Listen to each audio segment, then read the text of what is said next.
मनुष्य अपने पूरे जीवन में दो यात्राएं साथ साथ चलाता है।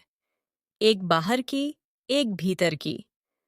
बाहर की यात्रा में लक्ष्य, संबंध, आकांक्षाएं, संघर्ष, सफलताएं और छोटे हैं। भीतर की यात्रा में बस एक चीज है, मैं कौन हूं का उत्तर।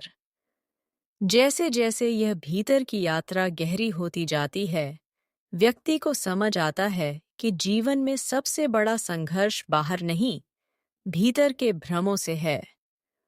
और जब यह भ्रम पिघलने लगते हैं, तब एक शांत परिवर्तन शुरू होता है।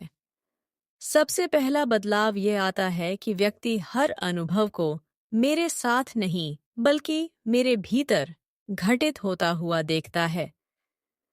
दुख आता है तो वह इसे पकड़कर रोता नहीं, बल्कि उसे उसे अपने हृदय में एक तरंग की तरह उठते गिरते हुए देखता है। खुशी आती है तो वह उसके पीछे भागने की जगह उसे भी बहने देता है। और धीरे धीरे आत्मा यह पहचान लेती है कि भावनाएं वस्त्र हैं, सत्य नहीं। जब यह बोध थोड़ा और गहरा हो जाए, तब इच्छाएं स्वयं अपनी पकड़ छोड़ने लगती हैं। इच्छा का स्वभाव मांगना है, मुझे चाहिए, पर सचेत आत्मा का स्वभाव स्वीकारना है, जो है वही पर्याप्त है। इस परिवर्तन से जीवन की गति नहीं रुकती, बल्कि भीतर का बोझ उतर जाता है। चाहते रहती हैं, लेकिन उनका केंद्र अधूरापन नहीं होता, उनका केंद्र विकास बन जाता है। और यह बहुत बड़ा परिवर्तन है। फिर संबंधों में नया आयाम खुलता है। पहले संबंधों में अपेक्षाएं थीं कि सामने वाला मुझे समझे, मुझे देखे, मुझे महत्व दे। अब समझ आता है कि प्रेम करने का मतलब अधिकार नहीं, उपस्थिति है।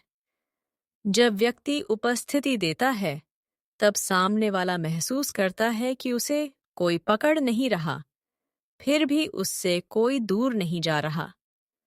यही सबसे सूक्ष्म प्रेम है, जहां प्रेम का आधार स्वतंत्रता है, बंधन नहीं। इस अवस्था में अहंकार धीरे धीरे एक पारदर्शी परत की तरह हो जाता है। जरूरत पड़ने पर उपयोग होता है, लेकिन भीतर को ढकता नहीं। अहंकार अब सुरक्षा नहीं, एक औजार बन जाता है। यह यह वह बिंदु है जहां चोटें बीते हुए पानी की तरह बहने लगती हैं। वे मन पर निशान छोड़ती हैं, लेकिन आत्मा पर कब्जा नहीं करती।